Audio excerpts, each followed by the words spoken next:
লাখো রোহিঙ্গার সাথে প্রধান উপদেষ্টা ও জাতিসংঘ মহাসচিবের ইফতার, মর্যাদাপূর্ণ প্রত্যাবাসনী সংকটের প্রাথমিক সমাধান, হাল ছাড়বে না UN. Myanmar is their homeland and returning in a safe, voluntary and dignified manner is the primary solution for this crisis. সাম্যর বছর ঈদের সময় যেন অনার বাড়িতে তাই ইউনিটি একত্রণ এবং দাদাদারির খবরের কাছে তাইরে অনেক তারিখ সম্বর্ধনা দেন দায়িত্ব আনা পরি ফিরে আসি। ঐকমত্য হলে নতুন সংবিধান প্রণয়নের সমস্যা দেখছেন না ঐকমত্য কমিশনের 2 সদস্য। গণপরিষদ গঠনেও বাধা নেই বলে মত। সংবিধান নতুন করে লেখা এই অভিজ্ঞতা বা এই দাবি একেবারে অবাস্তব কিছু নয়। একটা নির্দিষ্ট সময় পর্যন্ত এটা গণপরিষদের ভূমিকা পালন করবে, তারপরে তারা সংসদ হিসেবে কাজ করবে। সারা দেশে আশঙ্কাজনক হারে বাড়ছে ধর্ষণ, নারী নিপীড়ন, নির্যাতন প্রতিরোধে পুলিশের হটলাইন চালু, সামাজিক ঐক্য গড়ে তোলার তাগিদ।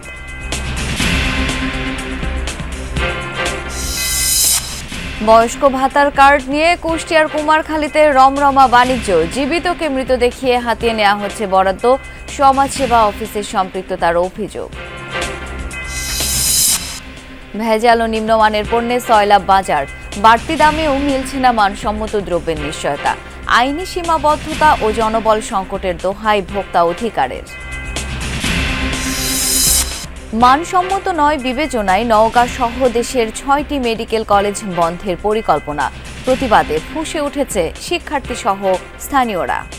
সরকার আমাদেরকে তাদের বাজেটের সংকুলন, তাদের অদূরদর্শিতা দেখিয়ে আমাদের ক্যাম্পাস অফ করে দিতে চাচ্ছে। মানহীন তকমা লাগিয়ে আমাদের মেডিকেল কলেজকে ডিনাউন্স করা হচ্ছে। এটা একটা খুবই মারাত্মক জনবিরোধী সিদ্ধান্ত। দুই পারে নির্বিচারে মাটি কাটায় ক্ষতবিক্ষত বিস্তীর্ণ কৃষি জমি, হুমকিতে শহর রক্ষাবাদ, রাজনৈতিক পরিচয়ে বেপরোয়া মাটি খেকোড়া।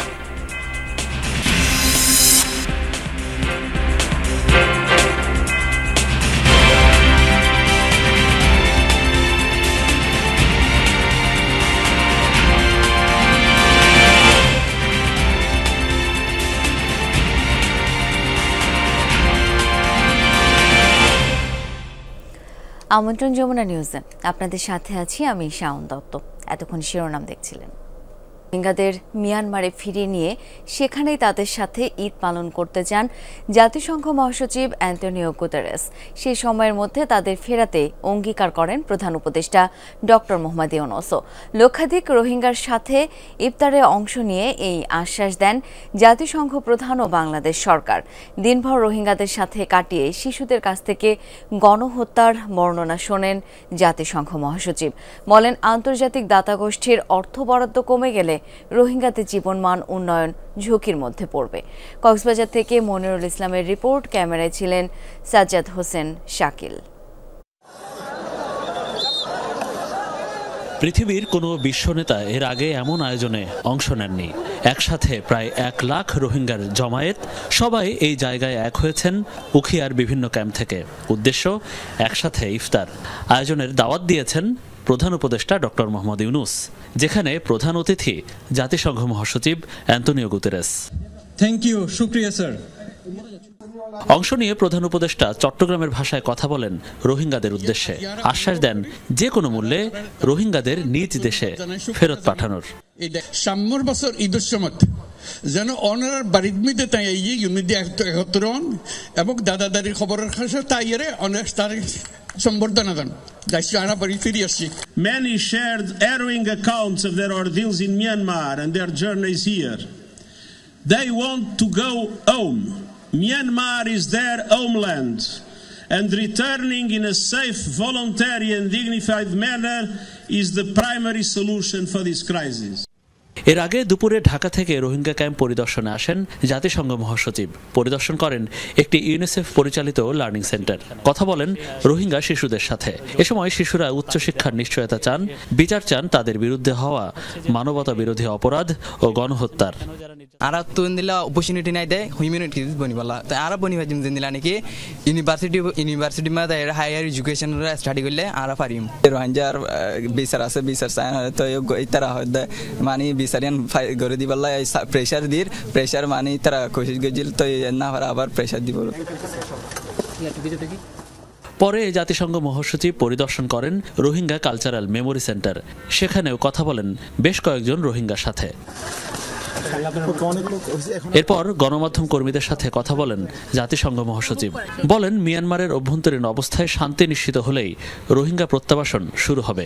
রোহিঙ্গাদের অর্থ বরাদ্দ অর্ধেক করে ফেলার প্রসঙ্গেও কথা বলেন অ্যান্তোনিও গুতেরেস। রোহিঙ্গারা নিজ দেশে ফেরত যেতে উদ্গ্রীব হয়ে আছে, তবে তাদের ফেরত পাঠাতে মিয়ানমারের মধ্যে শান্তি প্রতিষ্ঠা হওয়াও জরুরি। সেখানে এখনও ঝামেলাপূর্ণ পরিবেশ রয়ে গেছে।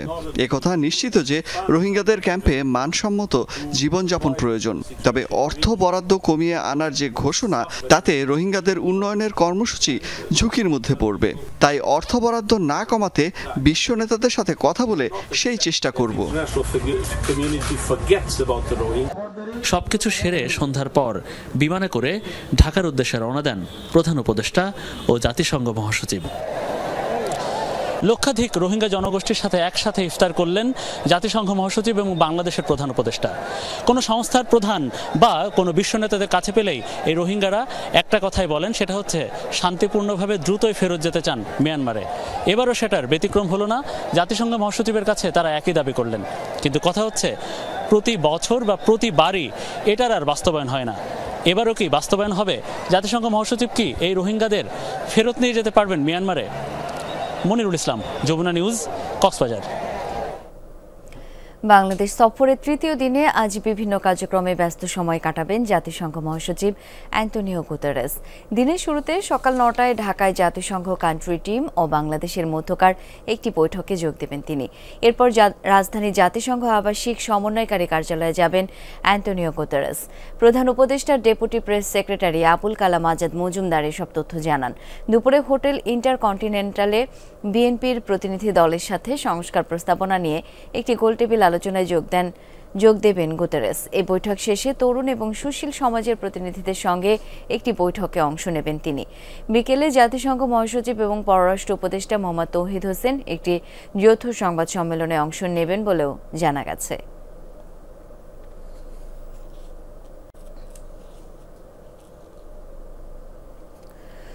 রাজনৈতিক ঐকমত্য হলে নতুন সংবিধান প্রণয়নে সমস্যা দেখছেন না জাতীয় ঐকমত্য কমিশনের দুই সদস্য ডক্টর আলী রিয়াজ ও ডক্টর বদিউল আলম মজুমদার। তাদের মতে এক্ষেত্রে গণপরিষদ গঠনেও সমস্যা নেই। নির্বাচিত জাতীয় সংসদ ও গণপরিষদ সংস্কার প্রস্তাব বাস্তবায়নে একসাথে কাজ করতে পারে। লাভলি বিথির রিপোর্ট। গণপরিষদ নির্বাচনে যারা জয়ী হবেন তারা সংসদ সদস্য হিসেবেও ভূমিকা পালন করবেন, তেমন প্রস্তাবনা আমাদের পক্ষ থেকে আছে। আওয়ামী লীগ সরকারের পতনের পর সংবিধান সংশোধনের বিষয়টি নতুন করে সামনে আসে।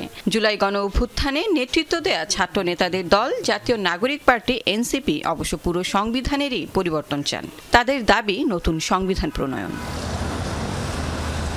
যদিও অন্তর্বর্তী সরকার গঠিত সংবিধান সংস্কার কমিশন বিদ্যমান সংবিধানে নানা ধারা সংশোধন ও বাতিলের সুপারিশ করেছে, তবে এনসিপির দাবির প্রেক্ষাপটে প্রধান উপদেষ্টার নেতৃত্বাধীন জাতীয় ঐকমত্য কমিশনের সদস্যরা বলছেন নতুন সংবিধান প্রণয়ন বা পুনর্লিখনেও সমস্যা দেখছেন না। কমিশনের প্রস্তাবগুলো গৃহীত হয় তাহলে কিন্তু এটা প্রায় পুনর্লিখনই বলতে হবে, যে পুনর্লিখনই হবে। পুনর্লিখন, নতুন করে সংবিধান প্রণয়ন, সবকিছু বাদ দেওয়া হয়তো পুরানো সংবিধানের কিছু কিছু জিনিসটা আসবে। সংবিধান নতুন করে লেখা এই অভিজ্ঞতা বা এই দাবি একেবারে অবাস্তব কিছু নয়।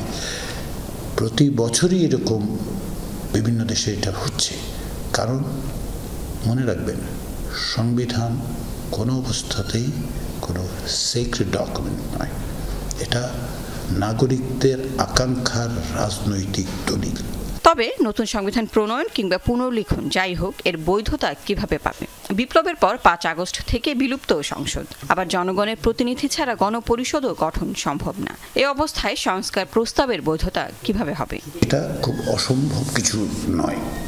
গণপরিষদ এবং সংসদ একই সঙ্গে থাকলে সেই সংসদ গণপরিষদের কাজ কিছুটা করবে, আবার পাশাপাশি দেশ শাসন করবে একটা নির্দিষ্ট সময় পর্যন্ত। এখন তারা এটা জনগণের কাছে যাবেন, তাদের দায়িত্ব হচ্ছে বোঝানো যে তারা গণপরিষদের কিরকম আকার চান। আগামী নির্বাচনটা হতে পারে যে এটা শুধু গণপরিষদ, এটার কাজ হবে মূলত সংবিধান সম্পর্কে সাংবিধানিক পরিবর্তন। গণপরিষদের কাজ শেষ হওয়ার পরে তারপরে গণপরিষদ ভেঙে গিয়ে একটা সংসদ নির্বাচন হতে পারে, এরকম একটা, কিংবা তারা আগে থেকে ঘোষণা তাদের ঐক্যমত্য হইতে পারে একটা নির্দিষ্ট সময় পর্যন্ত এটা গণপরিষদের ভূমিকা পালন করবে, তারপরে তারা সংসদ হিসাবে কাজ করবে নতুন করে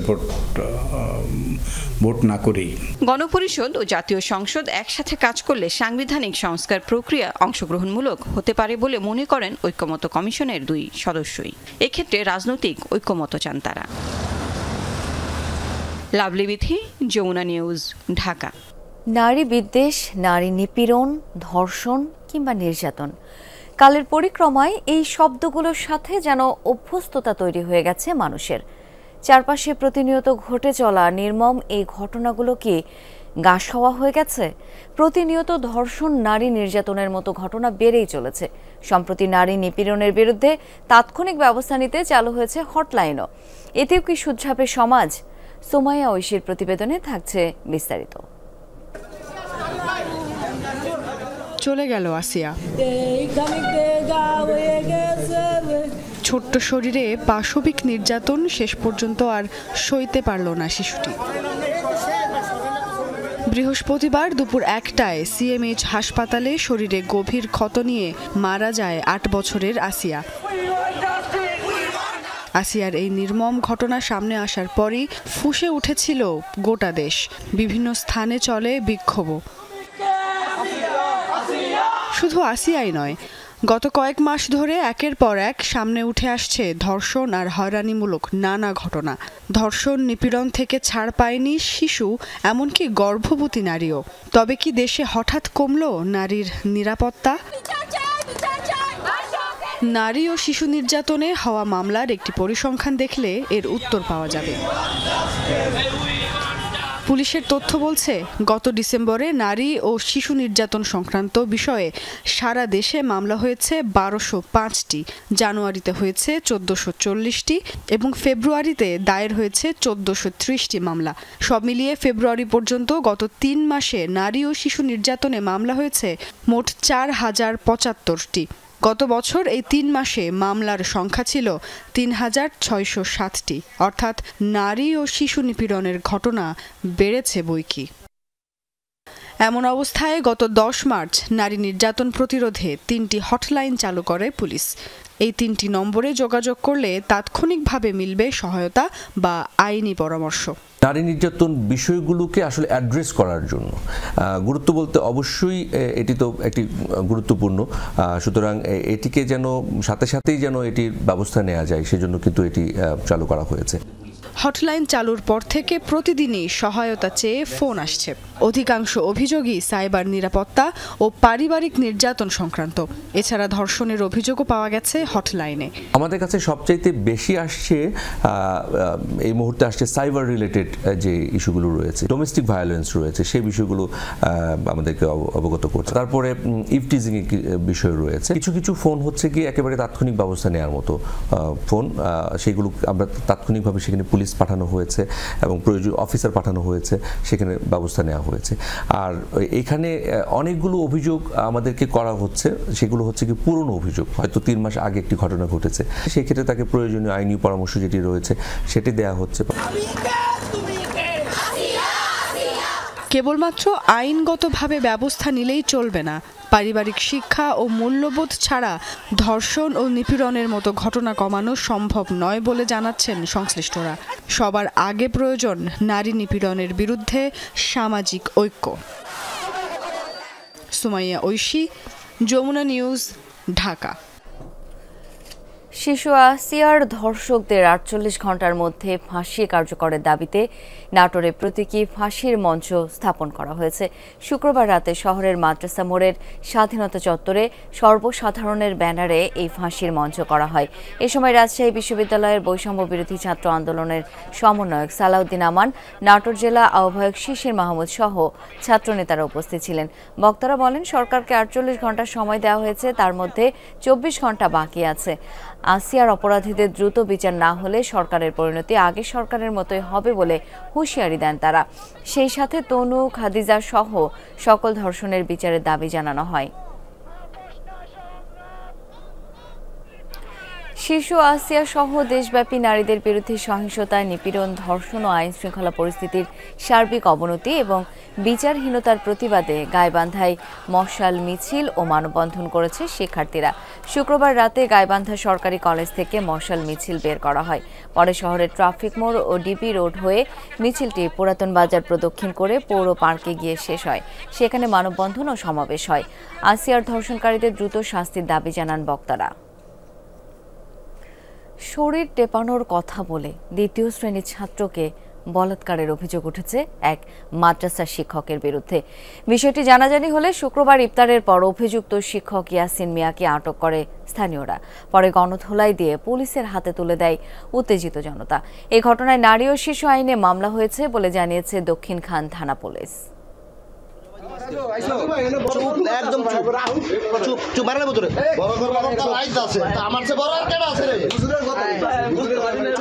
শুক্রবার সন্ধ্যায় দ্বিতীয় শ্রেণীর এক ছাত্রকে বলাৎকারের অভিযোগে দক্ষিণখানের আশকোনায় অবস্থিত মার্কাজুস সুন্নাত তাহরিয়া ওয়ালিয়া মডেল মাদ্রাসার শিক্ষক ইয়াসিন মিয়াকে আটক করে স্থানীয়রা। পরে গণধোলাই দিয়ে পুলিশের হাতে তুলে দেয় উত্তেজিত জনতা।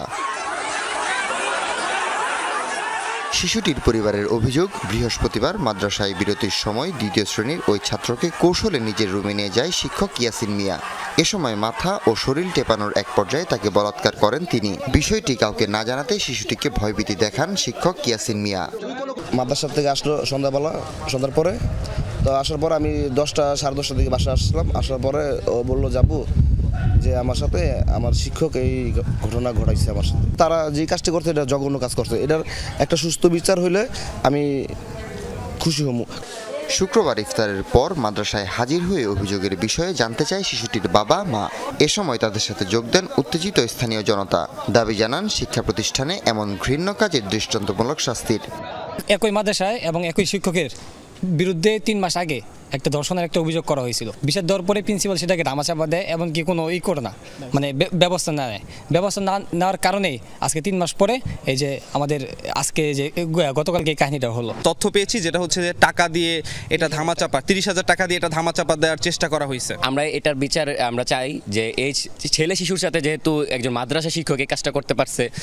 খবর পেয়ে ঘটনাস্থলে গিয়ে ইয়াসিন মিয়াকে আটক করে দক্ষিণখান থানা পুলিশ।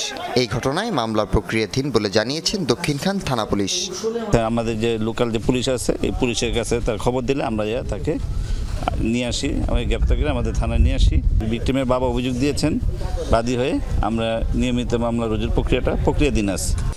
অভিযুক্ত ইয়াসিন মিয়ার বিরুদ্ধে এর আগেও এ ধরনের একাধিক অভিযোগ ছিল বলেও জানায় স্থানীয়রা। হাসিবুল করিম বিজয়, যমুনা নিউজ, ঢাকা। পটুয়াখালীর বাউফলে ইপটিজিংয়ের শিকার হয়ে আত্মহত্যা করেছেন এক কিশোরী। শুক্রবার দুপুরে উপজেলার শোলা গ্রামে এ ঘটনা ঘটে। নিহত কিশোরীর নাম নাজনীন জাহান কুমকুম। পরিবারের অভিযোগ, দীর্ঘদিন ধরে স্কুলে আসা যাওয়ার পথে কুমকুমকে উত্ত্যক্ত করত একই বিদ্যালয়ের শিক্ষার্থী রিয়াদুল ইসলাম তাওসিন। বিষয়টি তাওসিনের চাচা ও স্কুল কর্তৃপক্ষকে জানায় ভুক্তভোগীর পরিবার। এতে ক্ষুব্ধ হয়ে কুমকুম ও তার আরেক সহপাঠী কিশোরের একসাথে তোলা ছবির সাথে নোংরা মন্তব্য লিখে ফেসবুকে ছড়িয়ে দেয় তাওসিন। বিষয়টি জানার পর চিরকুট লিখে আত্মহত্যা করে কুমকুম। ময়নাতদন্তের জন্য মরদেহটি মর্গে পাঠিয়েছে পুলিশ। সেই সাথে অভিযুক্তকে আটকের অভিযানও চলমান। সুনামগঞ্জের ছাতকে মাদ্রাসার ভেতর একা পেয়ে এক শিশুকে ধর্ষণ চেষ্টার অভিযোগ উঠেছে। পুলিশ জানায় ভুক্তভোগী শিশুটি মাদ্রাসার ছাত্রী। শুক্রবার সকালে মাদ্রাসায় বাকিদের থেকে কিছুক্ষণ আগেই পৌঁছে যায় শিশুটি। এ সময় মাদ্রাসার পাশ দিয়ে যাওয়ার পথে শিশুটিকে একা দেখতে পায় স্থানীয় সাবুল মিয়া পরে ভেতরে ঢুকে শিশুটিকে ধর্ষণের চেষ্টা চালায় সে। ভুক্তভোগী শিশু বিষয়টি তার বাবাকে জানালে গ্রাম্য মাতব্বরদের কাছে অভিযোগ করে ভুক্তভোগীর পরিবার। গতরাতে সালিশের মাধ্যমে বিষয়টি নিষ্পত্তির সিদ্ধান্ত নেওয়া হয়, কিন্তু সালিশের আগেই বিষয়টি জানাজানি হলে অভিযুক্ত সাবুল মিয়ার বাড়িতে ভাঙচুর চালায় বিক্ষুব্ধ গ্রামবাসী। খবর পেয়ে পুলিশ রাতেই আটক করে সাবুল মিয়াকে। পরে ভুক্তভোগী শিশুটির বাবা থানায় ধর্ষণ চেষ্টা মামলা করেন।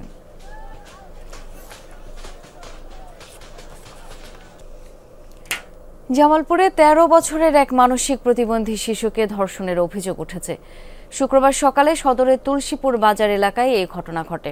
রাতে ভুক্তভোগী শিশুকে জামালপুর জেনারেল হাসপাতালে ভর্তি করা হয়। ভুক্তভোগীর পরিবার জানায়, বাড়ির পাশে নিজের ছোট বোনকে নিয়ে খেলাধুলা করছিল শিশুটি। এ সময় প্রতিবেশী লাল মিয়া শিশুটিকে নিজের বাড়িতে নিয়ে পাশবিক নির্যাতন করে। পরে শিশুর চিৎকারে আরেক প্রতিবেশী সেই বাড়িতে গিয়ে তাকে উদ্ধার করে। এই ঘটনার পর থেকেই পলাতক অভিযুক্ত লাল মিয়া।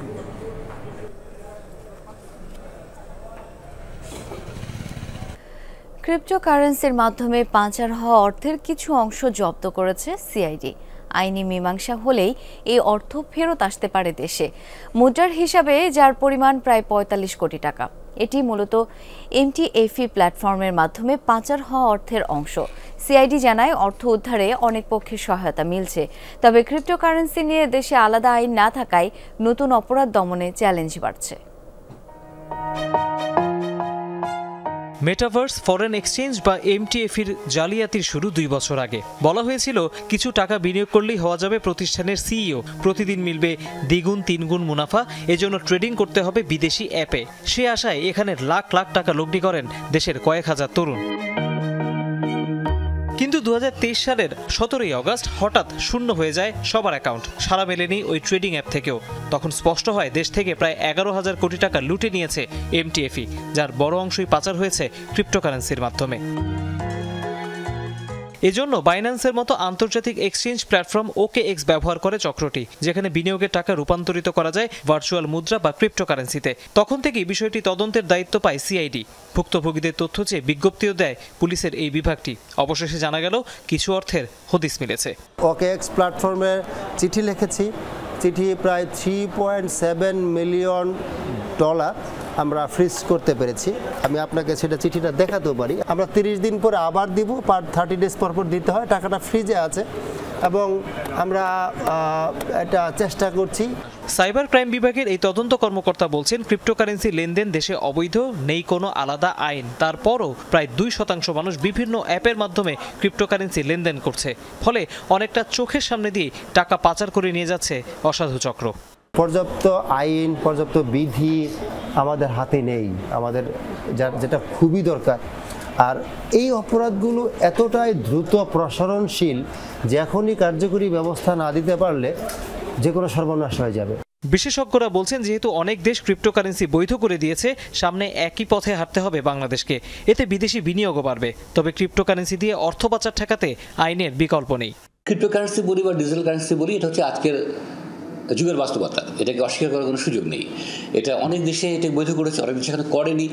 অনেক দেশ চিন্তা করছে কীভাবে এটা বৈধতা দেবে। তো আমাদের দেশে আসলে এটা নিয়ে এটা বৈধতা না দিয়ে একসময় আমরা পারবো না, করতেই হবে। অর্থনীতির কিছু নীতিমালা মেনে চলতে হবে। সেই জিনিসগুলো যদি ঠিক করে মেনে করা হয় তাহলে ক্রিপ্টোকারেন্সিতে কোনো সমস্যা নেই।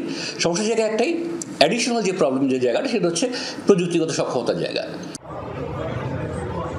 বাংলাদেশ ছাড়াও বিশ্বের আরও 30টি দেশ থেকে টাকা পাচারের অভিযোগ আছে এমটিএফির বিরুদ্ধে। তৌহিদ হোসেন, যমুনা নিউজ, ঢাকা। কুষ্টিয়ার কুমারখালীতে বয়স্ক ভাতার কার্ড নিয়ে রমরমা বাণিজ্য চলছে। টাকা দিলেই জালিয়াতির মাধ্যমে জীবিতকে মৃত দেখিয়ে কিংবা একজনের নামের কার্ড আরেকজনকে বরাদ্দ দেওয়া হচ্ছে।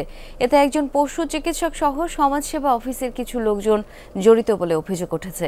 হঠাৎ ভাতার টাকা বন্ধে বিপাকে কয়া ইউনিয়নের অনেকে। তদন্ত করছে সংশ্লিষ্ট অফিস।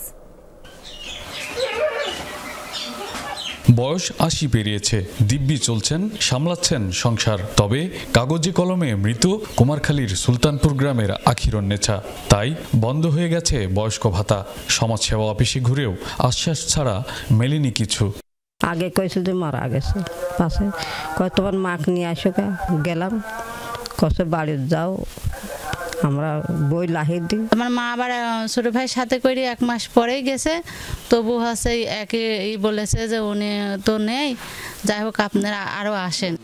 যমুনা টিভির ক্যামেরা দেখে ছুটে এলেন কয়েকজন। কয়েক মাস ধরে বন্ধ তাদের ভাতাও। বইয়ের পাত দিতে মোবাইল দেওয়া ধরেছে, দেয় না।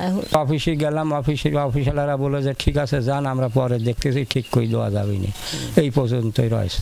এরা হচ্ছে ওই কিছু মানুষের মৃত্যু দেখায় অন্য লোকের নামে ওই ডাইভার্টেড করে বিক্রি করে। এটা হচ্ছে অফিস থেকে, ওই অফিসের হচ্ছে একজন কর্মকর্তা ছিল, ওরা নাম হচ্ছে শফিকুর, ট্রান্সফার হয়ে গেছে, সদ্য ট্রান্সফার হয়েছে। ও এই কাজগুলা ওই যার কথা বলতে চাও তাকে করে। অনুসন্ধানে বেরিয়ে এলো কালুয়া বেলতলা গ্রামের হাবিবুর রহমানের নাম। পেশায় তিনি পশু চিকিৎসক, তবে আড়ালে ভাতার কার্ড বাণিজ্যের অভিযোগ তার বিরুদ্ধে। এলাকাতে সব ওপেন সিক্রেট বলেও দাবি করলেন কয়েকজন।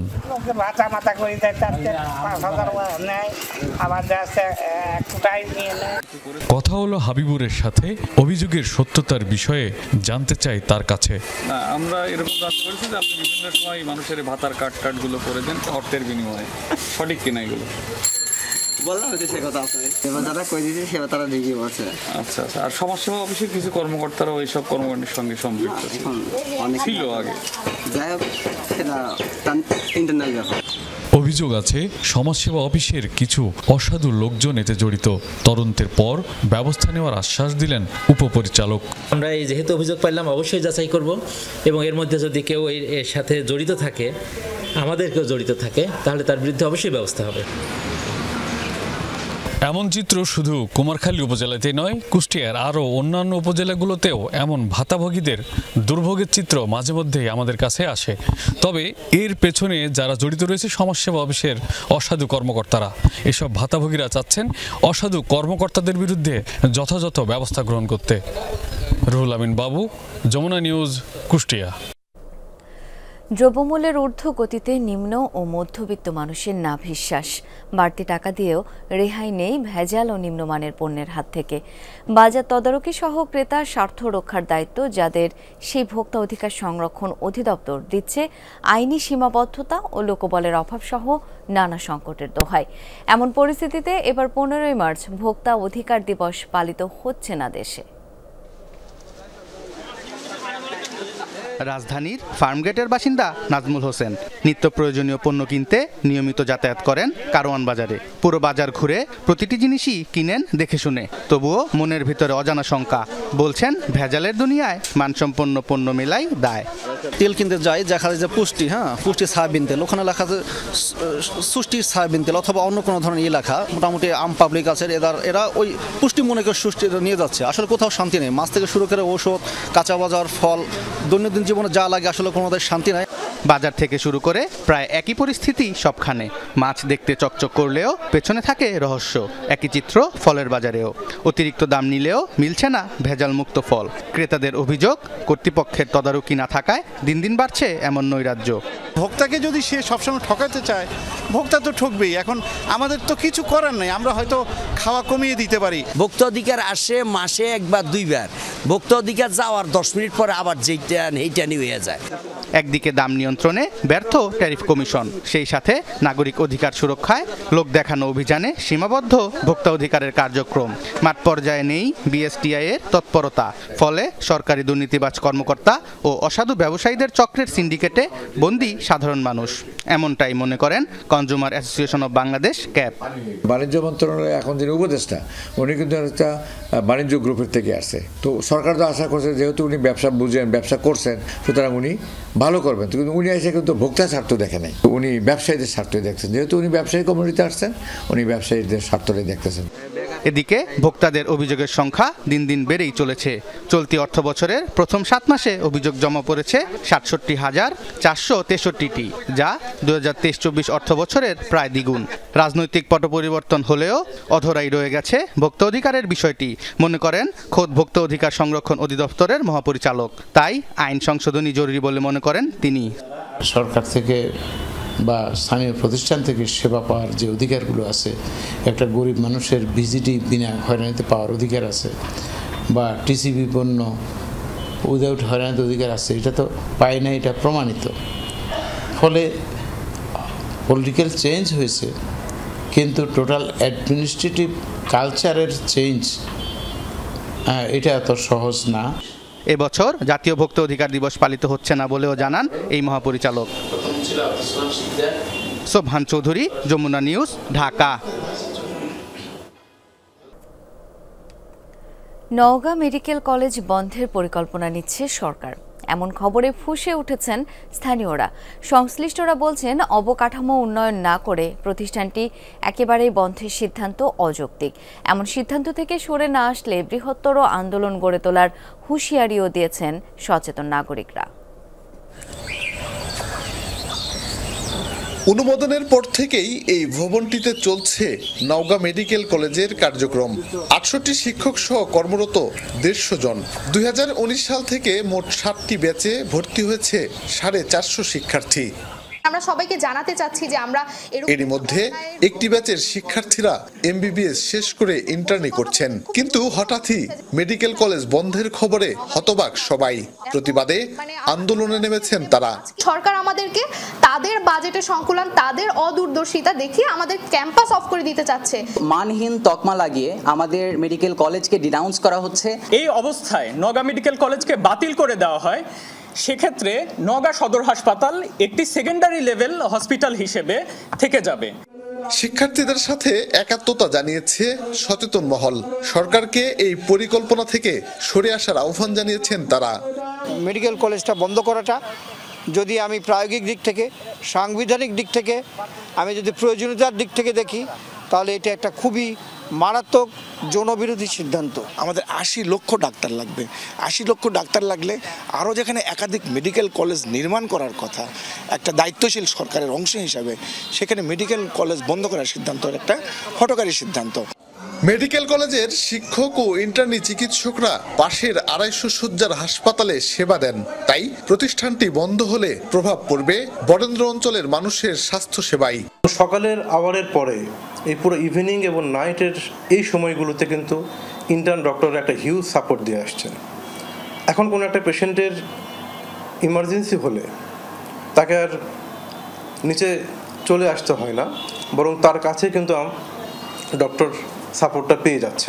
আমি মনে করি যে যেগুলো নিম্নমানের মেডিকেল বেসরকারি, এগুলো বন্ধ করে করুক। আর এটা যেহেতু সরকারি স্থাপনা, সরকারি মেডিকেল কলেজ, এলাকাবাসীর একটা সেন্সেশন, তাদের অনেক আশা ভরসা আছে।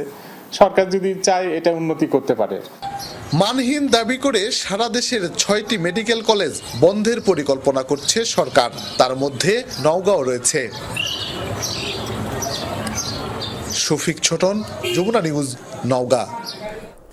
সরকার বদলায়, তবে পরিবর্তন হয় না কুমিল্লার গোমতীর দুপারের মাটি কাটা। রাজনৈতিক প্রভাবে গেল কয়েক বছর ধরে নির্বিচারে মাটি কাটায় ক্ষত বিক্ষত সহস্রাধিক হেক্টর কৃষি জমি, হুমকিতে শহর রক্ষাবাদ। প্রশাসনের মতে মাটির চাহিদা থাকায় আইন প্রয়োগেও ঠেকানো যাচ্ছে না তাদের। তবে সচেতন মহলের মতে দায় এড়াতে পারে না সংশ্লিষ্টরা। রাতের আধারে গোমতী নদীর দুপারে ফসলি জমির মাটি কেটে এভাবেই নিয়ে যাচ্ছে দুর্বৃত্তরা, যা চলছে বছরের পর বছর।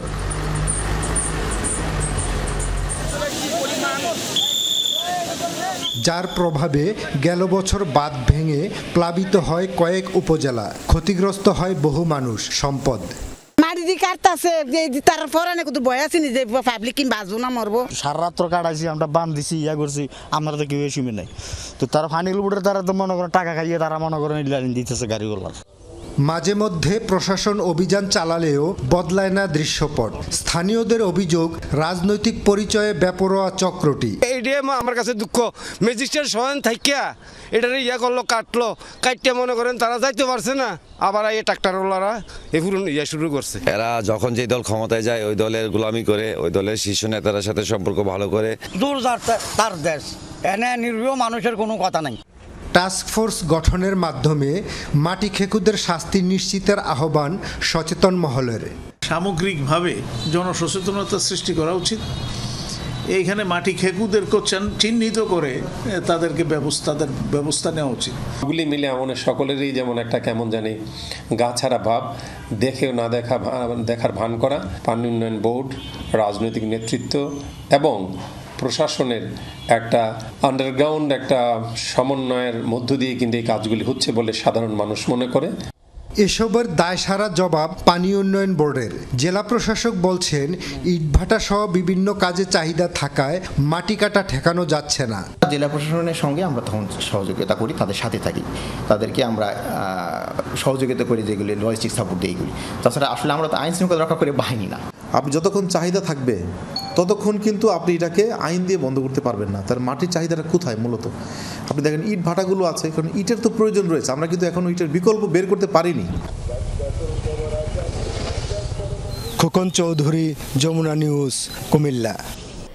ঈদ উল ফিতরের আগে জমজমাট ব্রাহ্মণবাড়িয়ার পাদুকা কারখানাগুলো। সারা বছর এই মৌসুমের অপেক্ষায় থাকা কারিগর শ্রমিকরা দিনরাত পার করছেন ব্যস্ত সময়। তবে কাঁচামালের দাম বৃদ্ধি, লোডশেডিং ও শ্রমিক স্বল্পতায় ব্যাহত হচ্ছে কাঙ্ক্ষিত উৎপাদন। দম ফেলারও যেন ফুরসত নেই। দলে দলে কারিগররা কাজ করছেন বিরামহীন। দক্ষ হাতের স্পর্শে চামড়ার টুকরো বিভিন্ন ডিজাইনের জুতার রূপ নিচ্ছে। ঈদ মানেই নতুন জামা ও জুতা, তাই বিশাল জনগোষ্ঠীর চাহিদা মেটাতে দিনরাত কাজ করে যাচ্ছেন ব্রাহ্মণবাড়িয়ার পাদুকা শ্রমিকরা। প্রতি বছরই এই মৌসুমে কাজের চাপ থাকে বেশি। এখন কাজের চাপ ভালোই ব্যাগ, এই 2টা-3টা পর্যন্ত কাজের চাপ চলে। লুজারিদের মধ্যে তাহে কুরবানি পর্যন্ত মোটামুটি তাহে, কুরবানিতে কম তাহে, লুজার মধ্যে একটু বেশি তাহে। অনেক কাজের চাপ আছে, 2টা পর্যন্ত 4টা পর্যন্ত কাজ করতে পারতেছে। কারখানাগুলোয় তৈরি হচ্ছে বিভিন্ন আকারের জুতা। তবে কারখানা মালিকরা জানান, শ্রমিক স্বল্পতা, কাঁচামালের দাম বৃদ্ধি এবং বিদ্যুৎ বিভ্রাটে উৎপাদনে বিরূপ প্রভাব পড়েছে। 2 বছর 4 বছরের বাচ্চা, 8 বছর 10 বছরের বাচ্চার বড় জুতা, সবার জুতোই প্রোডাকশন দিতে পারছি না, ওয়ার্কারের অভাব, ওয়ার্কার পাওয়া যাচ্ছে না, কাঁচা মালও পাওয়া যায় না, মেটেরিয়ালস রেট বেড়ে যায়, সিজন বাজার আসলেই রেট বেড়ে যায়, প্রতি সপ্তাহের আগেই মেটেরিয়ালস রেট বেড়ে যায়। আমাদের মালগুলি আসলে বিক্রিও বাকি, রেগুলার কোনো কাস্টমার নাই। আমরা এজেন্টের মাধ্যমে মাল বিক্রি করি, ডিলারের মাধ্যমে মাল বিক্রি করি। জেলায় প্রায় 100 ছোট বড় জুতার কারখানা রয়েছে, যেখানে কাজ করেন 5 থেকে 6 হাজার শ্রমিক। রাহিম সারোয়ার, যমুনা নিউজ। কানাডার 24তম প্রধানমন্ত্রী হিসেবে শপথ নিলেন মার্ক কার্নি। শুক্রবার স্থানীয় সময় সকাল 11টায় শুরু হয় তার শপথ গ্রহণ অনুষ্ঠান। কানাডার রাজধানী অটোয়াতে গভর্নর জেনারেলের বাসভবন রিডো হলে শপথ অনুষ্ঠানের আয়োজন করা হয়। ইংরেজি ও ফরাসি উভয় ভাষায় শপথ নেন মার্ক কার্নি। পরে একে একে শপথ বাক্য পাঠ করেন সাবেক অর্থমন্ত্রী ডমিনিক লেব্ল্যাঙ্ক সহ অন্য মন্ত্রীরা। বর্তমানে কানাডার ক্ষমতাসীন লিবারেল পার্টির প্রধানের দায়িত্ব পালন করছেন অর্থনীতিবিদ মার্ক কার্নি। গেল রোববার পার্টির অভ্যন্তরীণ ভোটাভুটি শেষে 59 বছর বয়সী এই নেতাকে পরবর্তী প্রধানমন্ত্রীর দায়িত্ব দেওয়ার সিদ্ধান্ত হয়। দেশে অর্থনৈতিক সংকট আর যুক্তরাষ্ট্রের সাথে বাণিজ্য যুদ্ধের জেরে সম্প্রতি ব্যাপক চাপ তৈরি হয় কানাডার সদ্য সাবেক প্রধানমন্ত্রী জাস্টিন ট্রুডোর ওপর। দীর্ঘ 9 বছর দায়িত্ব পালনের পর গত জানুয়ারিতে পদত্যাগের ঘোষণা দেন তিনি। সশস্ত্র গোষ্ঠী হুতিদের পুঁতে রাখা স্থল মাইনের কারণে মৃত্যুকূপে পরিণত হয়েছে ইয়েমেনের মারিব মরুভূমির দক্ষিণাঞ্চল। প্রতি পদে পদে যেন বিপদের হাতছানি। পুঁতে রাখা মাইনে পা ফেললেই নির্ঘাত বিস্ফোরণ। মরুভূমির উত্তর অংশ তুলনামূলক নিরাপদে থাকলেও কৃষিকাজ ও গবাদি পশু লালন পালনে প্রতি বছরই দক্ষিণের দিকে যাত্রা করে যাযাবর বেদুইনরা।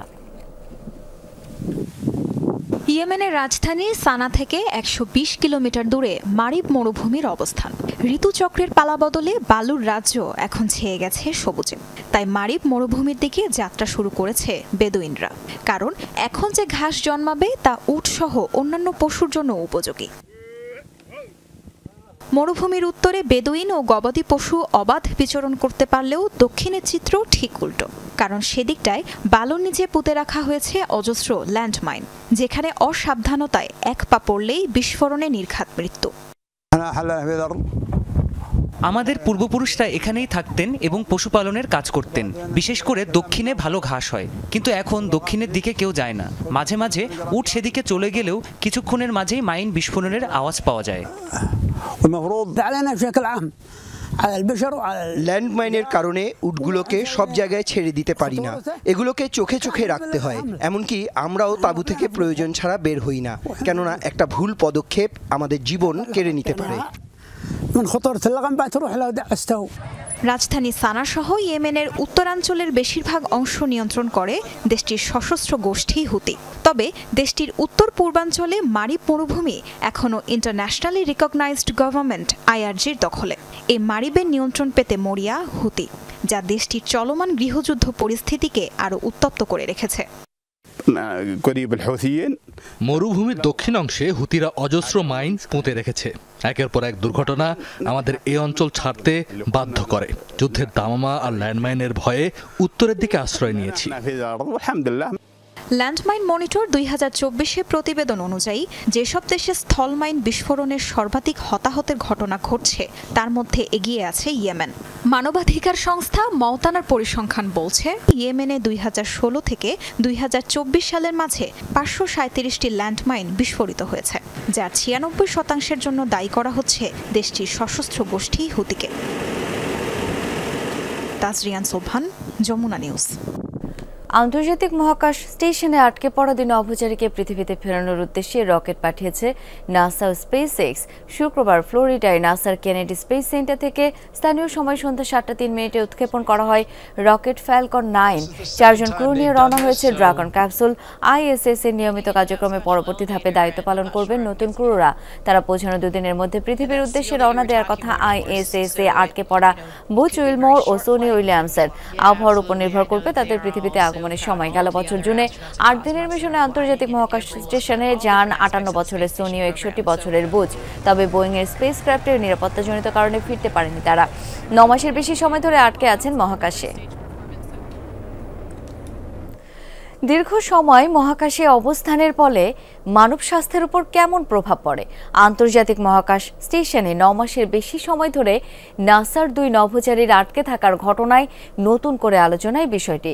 গবেষণায় দেখা গেছে দৃষ্টিশক্তি হারানো থেকে শুরু করে ক্যান্সারে আক্রান্ত হওয়ার ঝুঁকি রয়েছে মহাকাশচারীদের। 9 মাসের বেশি সময় ধরে মহাকাশ স্টেশনে আটকে আছেন নাসা মহাকাশচারী সুনিতা উইলিয়ামস এবং বুচ উইলমর। গেল বছর 5 জুন আন্তর্জাতিক স্পেস স্টেশন আইএসএস এ পাড়ি জমানোর পর স্টারলাইনারের যান্ত্রিক ত্রুটির জেরে আর ফিরতে পারেননি ভূপৃষ্ঠে। এরপর থেকেই সেখানেই বসবাস করছেন তারা। নানা চেষ্টার পরও স্পেসএক্স তাদের পৃথিবীতে ফিরিয়ে আনতে পারেনি। এই দুইজন এত দীর্ঘ সময় মহাকাশে থাকায় নতুন করে আলোচনায় এসেছে নভোচারীদের স্বাস্থ্যগত জটিলতা। পৃথিবীর বায়ুমণ্ডল ও চৌম্বক ক্ষেত্র মহাকাশের ক্ষতিকর বিকিরণ থেকে প্রাণীকুলকে রক্ষা করে। বায়ুমণ্ডলের ওপরে থাকায় নভোচারীদের প্রতিনিয়তই এক্স রে, গামার মতো ক্ষতিকর রশ্মির সংস্পর্শে থাকতে হয়। চিকিৎসকদের মতে দীর্ঘ সময় এমন উচ্চ শক্তির বিকিরণ বাড়ায় ক্যান্সারের ঝুঁকি। এমনকি হতে পারে ডিএনএ নকশার পরিবর্তনও। স্নায়ুতন্ত্রের জটিলতা, রোগ প্রতিরোধ ক্ষমতা হ্রাস, হৃদরোগের ঝুঁকিও বাড়তে পারে নভোচারীদের। মহাকাশে ওজনহীনতার কারণে সেখানে যাওয়ার প্রথম সমস্যা হয় খাপ খাইয়ে নেয়া, এরপরই আসে মোশন সিকনেস। আরেকটি বড় সমস্যা ওজনহীনতার কারণে হাড় থেকে ক্যালসিয়াম সরে যাওয়া। নভোচারীদের জন্য শারীরিক ব্যায়াম বাধ্যতামূলক। গবেষণায় দেখা গেছে বেশি সময় মহাকাশে থাকার ফলে স্বাস্থ্যগত রোগ সৃষ্টিতে কেন্দ্রীয় ভূমিকা পালন করে কোষের পাওয়ার হাউস মাইটোকন্ড্রিয়া। পৃথিবীর চেয়ে আলাদা পরিবেশে অভিযোজিত হতে মাইটোকন্ড্রিয়ার সমস্যা হয় বলে ধারণা বিজ্ঞানীদের।